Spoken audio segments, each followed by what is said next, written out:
Ma femme, maintenant, je gagne plus que toi.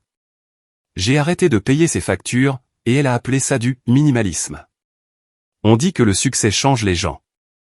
Ce qu'on ne vous dit pas, c'est à quelle vitesse cela se produit ou à quel point quelqu'un peut complètement oublier d'où il vient. Il y a 6 mois, ma femme a obtenu la promotion qu'elle visait depuis 3 ans. Directrice marketing senior dans une entreprise du Fortune 500. L'augmentation de salaire était substantielle, plus du double de ce qu'elle gagnait auparavant. J'étais sincèrement fier d'elle. Nous étions mariés depuis 8 ans, et je l'avais vue travailler des nuits et des week-ends pour en arriver là. Pendant les 5 premières années de notre mariage, j'étais le principal soutien de famille. Je travaille dans l'infrastructure informatique pour une entreprise de taille moyenne, gagnant environ 65 000 $ par an. Pas riche, loin de là, mais assez à l'aise pour couvrir notre hypothèque, les paiements de la voiture et des vacances occasionnelles. Elle gravissait les échelons de l'entreprise, en partant du bas, et son revenu était au mieux un complément. Je ne l'ai jamais rabaissé à ce sujet.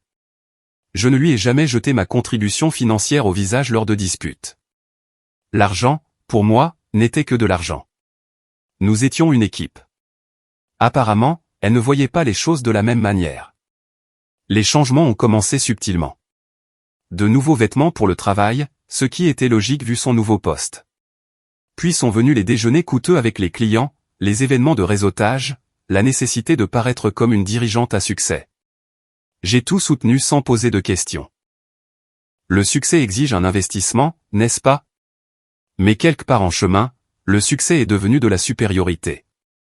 Mardi soir dernier, j'étais dans la cuisine en train de préparer le dîner quand elle est entrée, portant encore l'un de ses nouveaux tailleurs pantalons de femme de pouvoir. Elle avait cette expression sur le visage, celle qu'elle prend quand elle s'apprête à délivrer ce qu'elle pense être une profonde sagesse. Nous devons parler de notre avenir, a-t-elle annoncé, posant son sac à main de créateur sur le comptoir avec plus de force que nécessaire. J'ai continué à remuer la sauce des pâtes. D'accord, à quoi penses-tu? Elle s'est appuyée contre le comptoir, les bras croisés. J'ai réfléchi à la dynamique de notre relation, à ce dont j'ai besoin chez un partenaire maintenant. La façon dont elle a insisté sur « maintenant » m'a fait lever les yeux. Continue. C'est moi qui rapporte l'argent maintenant. Je mérite un partenaire qui soit à la hauteur de mon succès. Elle a fait une pause, observant ma réaction. Tu fais toujours le même travail que quand nous nous sommes rencontrés. Même tranche de revenus. Même niveau. Même niveau. Comme si j'étais un logiciel obsolète qui avait besoin d'une mise à jour. J'ai éteint le feu et lui ai fait face complètement. Qu'est-ce que tu veux dire exactement? Je veux dire que mes besoins ont évolué. Je fréquente des PDG et des vice-présidents maintenant. J'assiste à des galas et à des événements caritatifs. J'ai besoin de quelqu'un qui puisse évoluer dans ces cercles avec moi, pas de quelqu'un qui commande le plat le moins cher du menu parce qu'il s'inquiète de l'addition. Cette dernière partie m'a piqué, principalement parce qu'elle était basée sur un dîner où j'avais choisi le saumon plutôt que le homard. Non pas parce que je ne pouvais pas me le permettre, mais parce que je n'aime pas le homard. Alors, que suggères-tu, ai-je demandé, en gardant ma voix calme. Je suggère que tu dois passer à la vitesse supérieure, prendre ta carrière au sérieux. Peut-être envisager de retourner aux études, d'obtenir un MBA, de commencer à mieux t'habiller, d'apprendre le vin, le golf, peut-être. J'ai failli rire. Elle voulait que je devienne quelqu'un de complètement différent. Et si je ne le fais pas? Son expression est devenue plus froide. Alors peut-être que nous devons reconsidérer si nous sommes encore compatibles. Je ne m'excuserai pas d'avoir des standards. J'ai hoché lentement la tête, en assimilant ces mots. 8 ans de mariage et maintenant je n'étais plus à la hauteur de ces standards. Tu as tout à fait raison, ai-je dit finalement. Elle a cligné des yeux, s'attendant clairement à plus de résistance. J'ai raison. Tu as tout à fait raison. Tu mérites un partenaire qui soit à la hauteur de ton succès. Quelqu'un qui puisse vraiment apprécier le niveau auquel tu opères maintenant. Un sourire a commencé à se dessiner sur ses lèvres. Elle pensait avoir gagné. Je suis contente que tu comprennes, a-t-elle dit. Je craignais que tu le prennes mal. Pas du tout. En fait, je pense que nous devrions commencer à mettre en œuvre des changements immédiatement. Vraiment? Maintenant? Elle avait l'air sincèrement ravie. À quoi pensais-tu? Je me suis retourné vers la cuisinière et j'ai recommencé à remuer la sauce. Eh bien, puisque c'est toi qui rapportes l'argent maintenant, et que tu as clairement dépassé ta dépendance à mon revenu, je pense qu'il est temps pour toi de commencer à vivre de manière indépendante. Tu sais, faire correspondre ce succès avec une véritable autosuffisance. Le sourire a vacillé. Qu'est-ce que tu veux dire? Je veux dire que les cadres qui réussissent devraient pouvoir maintenir leur style de vie par leurs propres moyens, tu ne crois pas? Elle m'a fixé pendant un long moment. Je ne suis pas sûr de suivre. Je lui ai souri en retour, le même sourire calme que j'avais arboré tout au long de cette conversation. Ne t'en fais pas. Tu vas comprendre. Cette nuit-là, alors qu'elle parcourait son téléphone à côté de moi dans le lit, probablement en train de planifier son prochain événement de réseautage, je faisais mes propres plans. Elle voulait voir à quoi ressemblait l'indépendance. J'étais sur le point de lui donner une leçon magistrale. Après tout, elle avait tout à fait raison. Elle méritait un partenaire qui soit à la hauteur de son succès. Il était temps de découvrir à quoi ressemblait réellement son succès sans le filet de sécurité qu'elle ne savait même pas qu'elle avait. Le lendemain matin, je l'ai regardée se préparer pour le travail avec un nouveau regard. La routine matinale qui était devenue si familière semblait soudainement différente quand on connaissait les chiffres derrière. Le blazer de créateur qu'elle enfilait, 800 $. Je le savais parce que j'avais vu le débit sur notre carte de crédit commune il y a 3 semaines. Les chaussures, 400 $. Le sac à main. Ne me lancez même pas sur le sac à main. Un café, ai-je proposé en levant la cafetière. Merci, mais je rencontre Victoria Thornton pour le petit déjeuner au Méridien. Elle a vérifié son reflet une dernière fois. Cliente potentielle, un gros compte. Le Méridien, ou un petit déjeuner pour 2 coûte facilement 60 $ avant le pourboire. Elle avait beaucoup de ces réunions de petit déjeuner ces derniers temps. Après son départ, je me suis assis avec mon ordinateur portable et j'ai fait quelque chose que j'aurais probablement dû faire des mois plus tôt. J'ai consulté tous nos comptes financiers et j'ai commencé à suivre exactement où notre argent allait. Le tableau qui s'est dessiné était fascinant. Son augmentation de salaire brut était impressionnante sur le papier, mais après impôt, son revenu net n'était pas tout à fait l'aubaine qu'elle laissait paraître. Plus important encore, ses dépenses avaient augmenté à un rythme qui dépassait de loin son augmentation de revenus. L'adhésion au country club dont elle avait insisté sur le fait que nous en avions besoin pour le réseautage, 2000 $ par an, sauf qu'elle n'avait jamais pris la peine de mentionner que j'étais listé comme membre principal, me rendant responsable de tous les frais. Ses soins mensuels au spa pour l'entretien de son image professionnelle, débités sur ma carte de crédit. Le leasing de sa BMW série 3, également à mon nom car sa cote de crédit avait pris un coup à cause de quelques paiements de prêts étudiants oubliés des années auparavant. J'ai commencé à faire une liste, elle était plus longue que prévu. La partie intéressante n'était pas seulement l'argent. C'était le schéma. Chaque dépense qui soutenait son nouveau style de vie de cadre était d'une manière ou d'une autre structurée pour provenir de mes comptes ou nécessiter mon soutien financier. Pendant ce temps, la majeure partie de son salaire réel semblait disparaître dans ce qu'elle appelait des investissements en développement professionnel et en réseautage. Quand elle est rentrée ce soir-là, j'avais un tableau financier complet, et il était éclairant. Comment s'est passé le petit déjeuner, ai-je demandé alors qu'elle enlevait ses talons. Prometteur. Victoria pourrait nous confier tout son portefeuille si je peux lui montrer que nous sommes le bon choix pour le projet de rebranding de son entreprise. Elle s'est affalée sur le canapé. Ces réunions de clients sont épuisantes, mais elles sont nécessaires. Il faut investir dans les relations à ce niveau. En parlant d'investir, ai-je dit nonchalamment, je regardais nos finances aujourd'hui, en essayant de comprendre notre nouvelle situation budgétaire. Elle s'est légèrement tendue. Qu'y a-t-il à ce sujet? Eh bien, avec ton nouveau salaire, je pensais que nous serions en meilleure posture financière, mais nos dépenses semblent avoir considérablement augmenté. C'est normal quand on construit une carrière à ce niveau. L'image compte. On ne peut pas se présenter à des réunions de clients en ayant l'air de faire ses achats dans des magasins discount. Bien sûr que non. J'essaie juste de comprendre les calculs. Ton revenu net après impôt est d'environ 4500 $ par mois? Sa mâchoire s'est crispée. Pourquoi suis-tu mes revenus? Je ne les suis pas. J'essaie de comprendre notre budget familial. Rien que les frais de ton country club s'élèvent à près de 200 $ par mois. Ensuite, il y a le paiement de la voiture, le budget pour les vêtements, les dépenses de restaurant. Ce sont des dépenses professionnelles, n'est-ce pas? Mais elles proviennent de mes comptes, Ce qui m'a fait réfléchir à ce que tu as dit hier sur le fait de mériter un partenaire qui soit à la hauteur de ton succès. Elle me regardait attentivement maintenant. Où veux-tu en venir? Je veux en venir au fait qu'une cadre qui réussit vraiment voudrait probablement démontrer ce succès par une indépendance financière. Tu sais, en payant réellement pour sa propre image professionnelle au lieu de la faire subventionner par son conjoint. La couleur a quitté son visage. Ce n'est pas comme ça que le mariage fonctionne. Nous sommes censés être des partenaires. Exactement. Des partenaires, pas une personne qui finance l'avancement professionnel de l'autre tout en se faisant dire qu'elle n'a pas assez de succès. Elle s'est levée brusquement. Tu es mesquin. Ah oui? Parce que de mon point de vue, il semble que ton histoire de succès est une note de bas de page assez importante. Une qui implique mes cartes de crédit et ma signature sur des contrats de location. Je ne t'ai jamais demandé de. Tu n'as pas demandé. Tu as juste supposé. Grosse différence.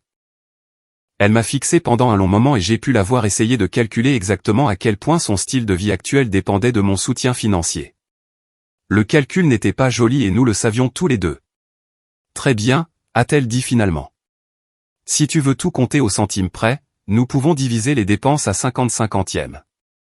J'ai souri. Ça me semble parfait. Bien que, vu ton revenu plus élevé maintenant, une répartition proportionnelle serait peut-être plus juste. Tu sais, 70-30e en ta faveur. Ses yeux se sont écarquillés. 70%. Eh bien, c'est toi qui rapportes l'argent maintenant. Les gens qui réussissent assument généralement une plus grande partie de la charge financière dans une relation, n'est-ce pas? Elle a ouvert la bouche pour protester, puis la refermé.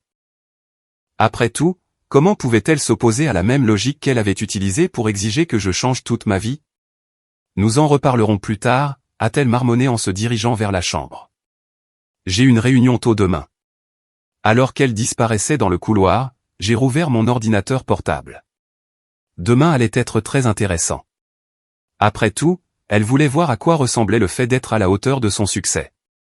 Il était temps de lui montrer ce que signifiait réellement l'indépendance financière quand on enlevait toutes les subventions. Mercredi matin, j'ai lancé ce que j'ai appelé en privé, l'opération indépendance. Si elle voulait être une cadre à succès, elle allait en avoir l'expérience complète. Premier arrêt, la banque. J'ai besoin de retirer un utilisateur autorisé de ce compte de carte de crédit, ai-je dit au conseiller, en lui tendant mon permis de conduire. Bien sûr, monsieur. Puis-je vous demander la raison? Ma femme a eu une grosse promotion. Il est temps pour elle de se constituer son propre profil de crédit. La femme a souri.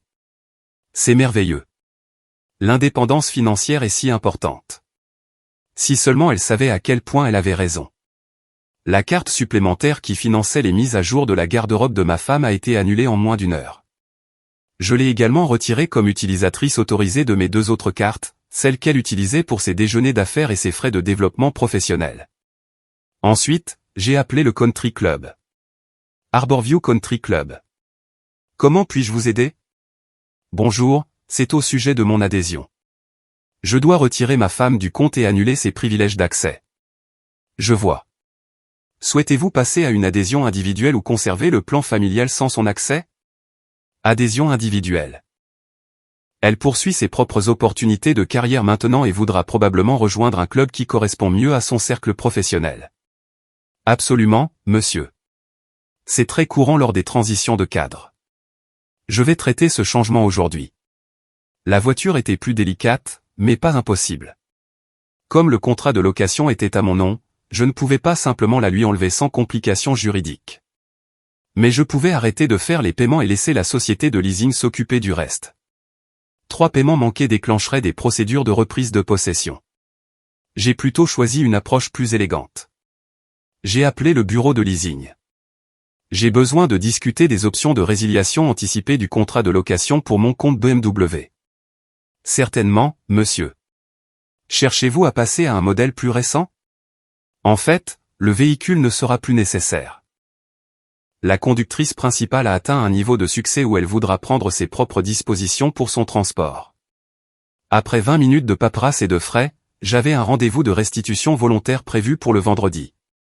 La beauté du plan résidait dans sa simplicité. Tout était à mon nom parce que son crédit n'avait pas été suffisant pour les conditions lorsque nous avions signé à l'origine. Elle s'était contentée de me laisser gérer la responsabilité financière pendant qu'elle profitait des avantages. Maintenant, elle allait faire l'expérience de la partie responsabilité sans le filet de sécurité. Jeudi matin a apporté le premier signe que mes changements prenaient effet. Ma carte a été refusée chez Nordstrom hier, a-t-elle annoncé au petit déjeuner, tenant son téléphone comme une preuve dans un procès. La caissière a dit qu'il y avait un problème d'autorisation. J'ai levé les yeux de mes œufs. C'est bizarre. As-tu appelé la société de carte de crédit? J'ai essayé, mais ils ont dit que la carte n'était plus active sur le compte. Elle observait attentivement mon visage. Sais-tu quelque chose à ce sujet? J'ai mis à jour la structure de notre compte hier. Tu sais, conformément à notre nouvel arrangement financier. Comme tu gagnes plus maintenant, je me suis dit que tu voudrais ton propre profil de crédit au lieu d'être simplement listée comme utilisatrice autorisée sur le mien. Tu as annulé mes cartes. J'ai supprimé ton statut d'utilisateur autorisé. Il y a une différence. Maintenant, tu peux te constituer ton propre historique de crédit qui reflète ton revenu et ton niveau de succès réel. Son fork s'est arrêté à mi-chemin de sa bouche. J'ai un déjeuner client aujourd'hui. C'est l'occasion parfaite d'utiliser tes propres ressources. Très valorisant pour une cadre à succès. Elle m'a regardé comme si je lui avais suggéré de payer avec de l'argent de Monopoly. Je n'ai pas de carte de crédit avec une limite assez élevée pour les réceptions d'affaires. Alors il est peut-être temps d'en demander une. Ton salaire devrait te qualifier pour d'excellentes conditions. Les demandes de crédit prennent des semaines à être traitées. J'ai haussé les épaules. Les gens qui réussissent planifient à l'avance. Je suis sûr que tu trouveras une solution. Elle a passé les 10 minutes suivantes à appeler frénétiquement sa banque, essayant d'obtenir une augmentation de crédit temporaire sur sa carte personnelle. D'après ce que j'ai pu entendre de sa conversation, sa limite actuelle suffisait à peine pour un bon dîner pour deux, sans parler du genre de réception d'affaires qu'elle faisait avec mes comptes. Vendredi a apporté la révélation suivante. Il y a un problème avec mon accès au country club, a-t-elle dit, debout à la porte de mon bureau à domicile. Le gardien a dit que mon adhésion était inactive. C'est exact. Je suis passé à une adhésion individuelle hier. Avec ta carrière qui décolle, je me suis dit que tu voudrais rejoindre un club qui correspond mieux à ton réseau professionnel. Tu m'as retiré de Harborview. J'ai rationalisé notre adhésion pour refléter notre nouvel arrangement. L'indépendance financière. Tu te souviens? En plus, la plupart des cadres qui réussissent préfèrent des clubs qui s'adressent spécifiquement à leurs contacts de l'industrie. Elle est restée silencieuse un long moment. Le comte Fletcher devait visiter les installations ce week-end. Je leur avais promis 18 trous et un dîner. Je suis sûr qu'il y a plein d'autres endroits qui seraient ravis d'accueillir ta réunion d'affaires. Probablement plus abordable aussi, maintenant que tu gères ton propre budget de divertissement. Le regard qu'elle m'a lancé aurait pu geler l'eau, mais elle ne pouvait pas contester la logique. Après tout, c'était exactement ce qu'elle avait demandé quand elle m'avait dit que je devais être à la hauteur de son succès. Le dimanche, la BMW était partie. J'avais géré la restitution de manière professionnelle, j'avais même fait livrer une voiture de location pour qu'elle ne soit pas bloquée. Rien d'extraordinaire, juste une berline de base d'entreprise. Un transport pratique pour un budget pratique. Où est ma voiture? A-t-elle demandé, fixant la voiture de location générique dans notre allée. Le leasing posait des complications avec notre nouvelle structure financière. J'ai pensé qu'il serait plus simple que tu gères tes propres arrangements de transport à l'avenir. Tu as rendu ma voiture. J'ai rendu ma voiture. Tu peux louer ou acheter ce qui correspond à ton budget et à ton profil de crédit. Elle se tenait là, dans ses vêtements de sport de créateur, regardant la voiture de location économique comme si elle l'insultait personnellement. Je ne peux pas me présenter à des réunions de clients dans cette chose. Pourquoi pas? C'est un moyen de transport propre et fiable. À moins que tu ne dises que ton succès dépend d'une manière ou d'une autre de la voiture que tu conduis plutôt que de tes capacités professionnelles réelles. Elle a ouvert la bouche pour protester, puis la refermer, car être d'accord signifierait admettre que son image était plus importante que sa substance, et ne pas être d'accord signifierait accepter que la voiture de location est adéquate pour ses importantes réunions d'affaires. Quoi qu'il en soit, elle apprenait ce à quoi ressemblait réellement l'indépendance financière, et nous ne faisions que commencer. Lundi matin est arrivé avec le genre de tension qui précède une tempête. Elle avait passé le week-end à essayer d'organiser des solutions alternatives à son indépendance soudaine, passant des coups de fil et recherchant des demandes de cartes de crédit avec une énergie de plus en plus désespérée. Je prenais mon café quand son téléphone a sonné. L'identifiant de l'appelant montrait le nom de son assistante. « Comment ça, la réunion Fletcher a été déplacée à aujourd'hui ?» a-t-elle dit au téléphone. Je pensais que nous avions jusqu'à mercredi pour nous préparer. J'ai regardé son visage changer pendant qu'elle écoutait. Non, c'est bon. Je peux gérer un déjeuner. Réserve-nous juste un endroit sympa, un endroit qui reflète le calibre de notre entreprise. Elle a raccroché et a immédiatement commencé à faire défiler ses contacts. Un problème? Ai-je demandé. Une opportunité. En fait, le groupe Fletcher veut se rencontrer aujourd'hui au lieu de mercredi. Un gros client potentiel. Ça pourrait être le compte qui fait mon trimestre. Elle sortait déjà des vêtements du placard, assemblant ce qu'elle pensait probablement être une tenue de cadre puissante. Sans les blazers à $800 qu'elle avait accumulés, ses options étaient plus limitées qu'à son habitude. Ça a l'air important, ai-je dit. Bonne chance. Merci. Elle s'est arrêtée à la porte de la chambre. En fait, j'aurais peut-être besoin d'emprunter ta carte de crédit juste pour aujourd'hui. Le restaurant auquel je pense n'accepte pas ma carte personnelle, et je veux m'assurer que tout se passe bien. Quel restaurant? Chez Laurent. Victoria me l'a recommandé. Elle dit que c'est là que se font les affaires sérieuses. Chez Laurent, où un déjeuner pour 3 coûte facilement $200 avant le vin et le pourboire. Je suis sûr qu'il y a d'autres restaurants qui fonctionneraient tout aussi bien, ai-je dit, peut-être un qui correspond à ton budget de divertissement. Son visage s'est décomposé. C'est important. Alors c'est assez important pour que tu trouves une solution qui démontre ta responsabilité financière. Les cadres qui réussissent ne comptent pas sur leur conjoint pour financer leur réunion d'affaires. Elle m'a fixé pendant un long moment et j'ai pu la voir peser ses options. Fierté contre pragmatisme, image contre indépendance. La fierté a gagné. Très bien, je trouverai une solution. Elle est partie 20 minutes plus tard dans la voiture de location, portant une tenue qui coûtait environ 1/10 de ce qu'elle avait dépensé récemment, mais qui avait toujours l'air assez professionnel. J'espérais sincèrement que la réunion se passerait bien. J'espérais juste qu'elle se passerait bien dans ses moyens réels. Mon téléphone a sonné à 13h47. Tu dois appeler ta société de carte de crédit immédiatement, a-t-elle dit sans préambule. Pourquoi? Parce qu'il y a un problème avec le système. Ma carte a été refusée, et quand j'ai appelé le numéro au dos, ils m'ont dit des bêtises sur le fait que le compte était inactif. Je pouvais entendre un bruit de fond, le genre qui vient de quelqu'un qui se tient à l'extérieur d'un restaurant en essayant d'avoir une conversation privée pendant que les clients attendent à l'intérieur. Quelle carte? L'Amex.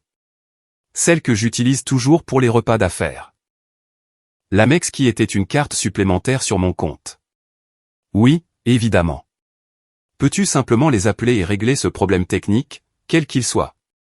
J'ai 2 clients potentiels assis à l'intérieur qui attendent que je revienne. Ce n'est pas un problème technique. J'ai supprimé tes privilèges d'utilisateur autorisés la semaine dernière. Tu te souviens? Dans le cadre de notre nouvel arrangement d'indépendance financière. Le silence s'est étiré si longtemps que j'ai cru que l'appel avait été coupé. Tu es sérieux, là? Tout à fait sérieux. Tu as dit que tu voulais un partenaire qui soit à la hauteur de ton succès. Les gens indépendants et qui réussissent paient leurs propres frais professionnels. Je suis au milieu d'une réunion client. Alors tu ferais mieux de trouver une solution qui n'implique pas mes cartes de crédit. Peut-être suggérer un endroit plus abordable ou voir s'il serait d'accord pour partager l'addition. Partager l'addition? Sa voix a monté d'une octave. Ce sont des cadres du Fortune 500. Alors je suis sûr qu'ils comprendront qu'une professionnelle qui réussit vraiment paie sa part. Elle a raccroché sans dire au revoir. 40 minutes plus tard, elle a rappelé. J'ai dû suggérer que nous déplacions la réunion dans le hall du Marriott pour un café au lieu d'un déjeuner. Comment ça s'est passé? Ils ont trouvé ça rafraîchissant et non conventionnel, comme si j'étais soucieuse de l'environnement ou que je faisais une déclaration sur l'efficacité des affaires. J'ai presque souri. C'était bien elle de transformer une nécessité financière en stratégie de direction. Tu vois, tu n'avais pas besoin de ma carte de crédit après tout. Ce n'est pas durable, a-t-elle dit doucement. Je ne peux pas construire des relations clients avec des réunions autour d'un café et des restaurants bon marché. Alors il est peut-être temps de réévaluer tes priorités budgétaires. De déterminer ce que tu peux réellement te permettre avec ton salaire par rapport à ce que tu as dépensé avec le mien. Je ne t'ai jamais demandé de payer pour ces choses. Tu n'as pas demandé. Tu as juste supposé que je le ferais. Maintenant, tu as l'occasion de voir ce que ça fait de financer sa propre image professionnelle. Ce soir-là, elle est rentrée l'air épuisée d'une manière qui n'avait rien à voir avec le travail. Elle s'est assise à la table de la cuisine où je payais des factures et a sorti son téléphone. J'ai besoin de comprendre quelque chose, a-t-elle dit. Exactement, quelle part de ma routine couvrais-tu? J'attendais cette question. J'ai sorti le tableur que j'avais préparé. L'adhésion au country club, le leasing de la voiture, les cartes de crédit supplémentaires, les dépassements du budget vestimentaire, les dépenses de restaurant qui dépassaient les limites de ta carte personnelle. Je lui ai fait glisser le papier. Le total mensuel s'élevait à environ $1800. Son visage a pâli en parcourant les chiffres. $1800 par mois, parfois plus, en fonction de tes événements de réseautage et de tes mises à jour de garde-robe. Elle a fixé le tableur comme s'il était écrit dans une langue étrangère. Je pensais. Je veux dire, je savais que tu aidais pour certaines choses, mais je n'avais pas réalisé. Tu n'avais pas réalisé que ton style de vie de cadre était subventionné par la même personne à qui tu as dit qu'elle n'avait pas assez de succès pour être à ton niveau. Elle est restée silencieuse un long moment, passant son doigt sur la colonne de chiffres. Alors, quand tu as dit que je méritais un partenaire qui soit à la hauteur de mon succès. Je voulais dire que tu mérites de voir à quoi ressemble réellement ton succès sans mon soutien financier. Il s'avère qu'il y a un écart assez important entre tes revenus et tes dépenses. Elle a levé les yeux vers moi avec quelque chose qui aurait pu être le début de la compréhension. La réunion Fletcher s'est bien passée, d'ailleurs, a-t-elle dit doucement. Ils ont dit que l'approche du café m'a fait paraître plus authentique que les autres agences qu'ils ont rencontrées. C'est une excellente nouvelle. Mais je ne peux pas construire toute une stratégie de carrière sur une authenticité accidentelle. J'ai hoché la tête. Probablement pas. Il est peut-être temps d'en construire une basée sur une planification financière réelle à la place. Pour la première fois depuis des mois, elle m'a regardé sans cette expression condescendante qu'elle arborait depuis sa promotion. Elle commençait à comprendre ce que coûtait réellement l'indépendance. Mardi matin a apporté une nouvelle énergie à la maison. Le genre de détermination frénétique qui vient quand quelqu'un réalise qu'il est dépassé mais n'est pas encore prêt à l'admettre. Je l'ai trouvé dans la cuisine à 6 heures du matin, l'ordinateur portable ouvert, entouré de demandes de cartes de crédit et de feuilles de calcul budgétaire. Ses cheveux étaient attachés en un chignon désordonné, et elle avait ce regard que les gens ont quand ils ont fait des calculs qui ne tombent pas juste. « Bonjour », ai-je dit en attrapant la cafetière. Elle a levé les yeux brièvement. Je demande une carte de crédit professionnelle et une personnelle avec une limite plus élevée. Si je parviens à être approuvé pour les deux, je devrais pouvoir couvrir mes dépenses professionnelles sans. Elle s'est interrompue, point sans dépendre de toi. Sans avoir besoin d'ajuster ma stratégie d'engagement client, a-t-elle corrigé, mais nous savions tous les deux ce qu'elle voulait dire. Je me suis assis en face d'elle avec mon café. Les demandes semblaient complètes, mais j'ai remarqué qu'elle avait du mal avec certaines sections de divulgation financière. Un problème? Ils veulent connaître mes obligations de dette existantes. Elle a tapoté son stylo contre la table. J'avais oublié mes prêts étudiants et cette carte de grand magasin que j'ai maximisée l'année dernière. Cela pourrait affecter tes chances d'approbation. Je le sais, a-t-elle lâché, puis s'est reprise. Désolé, c'est juste que. C'est plus compliqué que je ne le pensais. Au cours des jours suivants, je l'ai regardé essayer de maintenir son image professionnelle tout en fonctionnant avec un budget considérablement réduit. C'était comme regarder quelqu'un essayer de faire une chirurgie avec des ustensiles de cuisine. Techniquement possible, mais douloureux à observer. Elle a commencé à avoir des réunions clients chez Panera au lieu de restaurants haut de gamme. Elle a trouvé un pressing qui offrait des réductions en gros pour faire durer ses vêtements existants plus longtemps. Elle a même commencé à apporter son déjeuner au travail au lieu de l'acheter. Mais le développement le plus intéressant a été sa stratégie sur les réseaux sociaux. Jeudi soir, elle était exceptionnellement concentrée sur son téléphone pendant le dîner. « Sur quoi travailles-tu » ai-je demandé. « Je mets simplement à jour mon image professionnelle en ligne. » Elle m'a montré son téléphone pour me présenter une publication Instagram. C'était une photo d'elle à son bureau avec une simple salade et de l'eau, avec la légende « J'adopte le minimalisme dans ma routine de cadre ». Parfois, la déclaration la plus puissante est de savoir que moins, c'est plus. Leadership authentique professionnel est consciente qualité plutôt que quantité. J'ai failli m'étouffer avec mon dîner. Le minimalisme ? C'est une tendance dans les cercles de direction. Être intentionnel dans sa consommation. Très avant-gardiste, non ? J'ai fait défiler vers le bas pour voir les commentaires. Ses collègues étaient perplexes. Attends, tu ne venais pas de poster à propos de ce déjeuner incroyable chez Chai Laurent le mois dernier ? Lisez un commentaire. Un autre disait, j'adore le changement. Fais-tu ça pour des raisons de santé ou environnementales ? C'est vraiment une ambiance différente de tes publications habituelles. Très authentique. Elle observait mon visage pendant que je lisais. Les gens réagissent bien au changement. Ils réagissent à quelque chose. C'est sûr. Vendredi a apporté une publication LinkedIn sur la libération de se concentrer sur la substance plutôt que sur le style dans les relations d'affaires. Samedi a présenté une story Instagram sur la découverte de la confiance qui vient de l'autonomie. Le dimanche, je recevais des SMS. Salut mec, tout va bien financièrement ? J'ai vu les publications de Harper sur l'adoption de la simplicité et je voulais prendre des nouvelles. Ça venait de Marcus, un ami de l'université qui s'était connecté avec elle sur les réseaux sociaux. Un autre est venu de mon voisin. Le parcours minimaliste de ta femme est inspirant. Avez-vous décidé de réduire votre style de vie ensemble ? Le plus direct est venu de sa propre sœur. C'est quoi ce changement de style de vie soudain de Harper ? Est-ce qu'il s'est passé quelque chose avec son travail ? Quand je lui ai montré les messages dimanche soir, son sang-froid soigneusement construit s'est finalement fissuré. Les gens parlent. Les gens remarquent. Il y a une différence entre le minimalisme authentique et des contraintes budgétaires évidentes. Ton public n'est pas stupide. Elle s'est effondrée sur le canapé, le téléphone sur ses genoux. Je pensais que je gérais le récit. Tu essayais. Mais quand quelqu'un passe de publications sur tout ce qui est de créateur à des publications sur la beauté de la vie simple en l'espace de 2 semaines, les gens font le lien. Quel lien ? Le lien qui signifie problème financier ou problème de mariage, ou les deux. Son visage est devenu blanc. Problème de mariage. Pense-y de leur point de vue. Une cadre à succès adopte soudainement une conscience budgétaire extrême, parle d'autonomie, et son mari est introuvable dans toutes les publications. Que supposerais-tu ?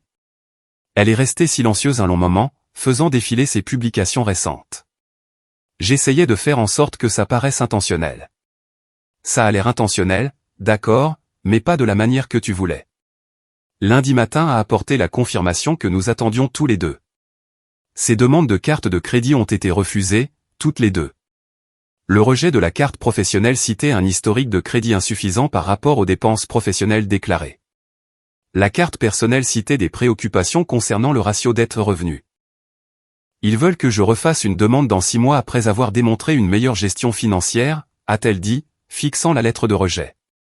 Qu'est-ce que cela signifie pour ta stratégie de développement commercial ? Elle a ri, mais sans aucune once d'humour. Ça signifie que je vais devoir devenir très créative ou très honnête. L'honnêteté pourrait être rafraîchissante. L'honnêteté pourrait être un suicide professionnel. Sais-tu ce qui arrive aux cadres qui ne peuvent pas maintenir les attentes de style de vie de leur poste ? Ils s'adaptent. Ils sont remplacés par des gens qui le peuvent. Nous sommes restés assis en silence pendant un moment.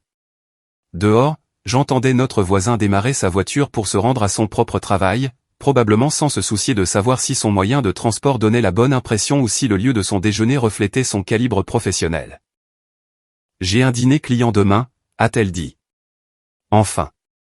Un dîner important. Décisif pour le compte Fletcher. Le client a choisi l'endroit. Un steakhouse en ville, cher. J'ai attendu. J'ai réfléchi à ce que tu as dit sur l'honnêteté. Elle a levé les yeux vers moi. Et si je leur disais la vérité ? Quelle vérité ? Que je restructure mes finances personnelles pour les aligner sur mes valeurs. Que je m'éloigne des divertissements d'affaires excessifs pour me tourner vers des relations professionnelles plus significatives. Ça pourrait marcher. Ou ça pourrait complètement se retourner contre moi. Il n'y a qu'une seule façon de le savoir. Elle a hoché lentement la tête. Et pour la première fois depuis que tout cela a commencé, elle ressemblait à la femme que j'avais épousée. Incertaine peut-être, mais authentique. Si ça ne marche pas, a-t-elle commencé. Alors nous trouverons ce qui vient ensuite. Elle m'a regardé avec quelque chose qui aurait pu être de la gratitude. Ensemble? Ça dépend. Cherches-tu toujours un partenaire qui soit à la hauteur de ton succès? Elle est restée silencieuse un long moment. Je commence à penser que j'avais une mauvaise définition du succès. C'était un début. 3 semaines plus tard, tout avait changé. Le dîner client avait été un tournant. Elle y était allée avec honnêteté au lieu de prétention, expliquant qu'elle se dirigeait vers des pratiques commerciales plus durables. Les clients ont respecté sa transparence et ont signé un contrat d'1 an. Il s'est avéré que l'authenticité était plus impressionnante que le vin cher. Mais le plus grand changement s'est produit à la maison. Je te dois des excuses, a-t-elle dit un soir, assise en face de moi à notre table de cuisine avec une pile de documents financiers entre nous. Plusieurs excuses, en fait. J'ai levé les yeux de mon ordinateur portable. Elle travaillait avec un conseiller financier depuis une semaine, essayant d'établir un budget qui correspondait à son revenu réel plutôt qu'à son style de vie ambitieux. Continue. Je me suis tellement laissé prendre par l'image du succès que j'ai oublié ce que le succès signifie vraiment. Je t'ai traité comme si tu me freinais alors que c'est toi qui rendais mon style de vie possible. Elle a fait glisser un papier sur la table. C'était une ventilation détaillée de ses dépenses par rapport à son salaire net. Sans tes subventions, je vivais environ 40% au-dessus de mes moyens. 40%. Elle a secoué la tête. Je me suis convaincu que je méritais toutes ces choses à cause de ma promotion, mais je ne pouvais pas vraiment me les permettre. Et maintenant? Maintenant j'ai un budget qui fonctionne. Une garde-robe professionnelle mais pas excessive. Des réunions clients dans des endroits que je peux réellement payer. Elle a fait une pause. Et un mari qui, j'espère, pourra me pardonner d'avoir été une idiote ingrate. J'ai fermé mon ordinateur portable et je l'ai vraiment regardé. Elle portait un chemisier simple et un pantalon, aucune marque de créateur en vue, mais elle semblait plus confiante qu'elle ne l'avait été depuis des mois. Le comte Fletcher a signé pour 12 mois. Ils ont dit que mon approche authentique des relations d'affaires nous a démarqués de la concurrence. Elle a souri. Apparemment, traiter les gens comme des humains au lieu d'essayer de les impressionner avec des lieux chers et révolutionnaires dans le marketing d'entreprise. Imagine ça. J'ai aussi parlé à ma sœur et à Marcus, et à environ 6 autres personnes qui demandaient si nous allions bien. Elle avait l'air embarrassée. Il s'avère que mon parcours minimaliste avait convaincu tout le monde que nous étions soit en train de divorcer, soit en faillite. Que leur as-tu dit? La vérité. Que j'avais vécu au-dessus de mes moyens et que mon mari avait eu le courage de me le faire remarquer avant que je ne cause des dommages permanents à nos finances. Elle a tendu la main sur la table et a pris la mienne. Je leur ai dit que j'avais de la chance d'avoir quelqu'un qui se souciait assez pour me laisser échouer au lieu de me conforter indéfiniment. Nous sommes restés assis en silence confortable pendant un moment. Alors, que se passe-t-il maintenant, ai-je demandé. Maintenant, je reconstruis de la bonne manière. Cette fois, je garde la promotion, je garde le salaire, mais je vis avec. Je construis de véritables relations professionnelles au lieu d'essayer de les acheter avec des divertissements coûteux. Elle a serré ma main. Et je me souviens que la personne que j'ai épousée était déjà assez réussie. J'étais juste trop fier pour le voir. 6 mois plus tard, elle avait de nouveau été promue. Cette fois, elle a célébré avec un dîner fait maison au lieu d'un restaurant 5 étoiles.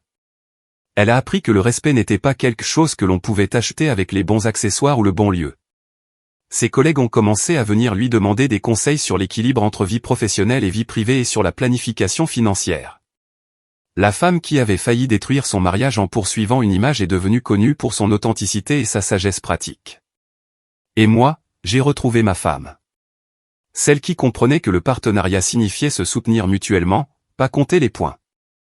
Celle qui savait que le succès se mesurait par ce que l'on pouvait construire ensemble, pas par ce que l'on pouvait se permettre d'afficher séparément. Elle n'a plus jamais mentionné avoir besoin d'un partenaire qui soit à la hauteur de son succès. Il s'est avéré qu'elle en avait un depuis le début. Notre histoire est terminée. Si vous êtes arrivé jusqu'ici, que diriez-vous de vous abonner à notre chaîne? Cela nous aide énormément. J'ai sélectionné 2 autres vidéos pour vous que je suis sûr que vous apprécierez. N'hésitez pas à cliquer dessus. Je vous attendrai dans la prochaine histoire. À bientôt.